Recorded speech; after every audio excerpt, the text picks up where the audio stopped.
फैसला है वो ना ऑपोजिशन के हक ना हुकूमत की हक में, ये तो आईन के हक में हुआ है। और हम समझते हैं कि पाकिस्तान की तारीख में जहां बहुत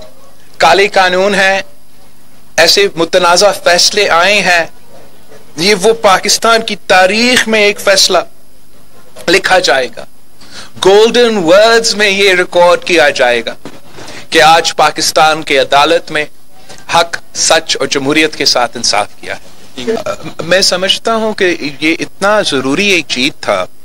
इसलिए पाकिस्तान की तारीख में हमने कभी ये देखा नहीं है कि कोई वजीर आजम के खिलाफ जमहूरी तरीका अपना के इनको घर भेजा जाए, और हमने पाकिस्तान की तारीख में सिर्फ गैर जमहूरी कदम उठाते हुए देखा है। तो उम्मीद ये है कि ना सिर्फ ये अब इस हुकूमत के खिलाफ जिस तरीके से अदम एतमाद कामयाब होते हुए नजर आ रहा है, मगर आगे जाके भी हमेशा के लिए कोई गैर जमहूरी ऑप्शन नहीं, वो हमेशा जमहूरी ऑप्शन इस्तेमाल करके ऑपोजिशन करेंगे। और ये उनको ये यकीन होगा, उम्मीद होगा कि अगर जमहूरी रास्ता अपनाया जाता है, आप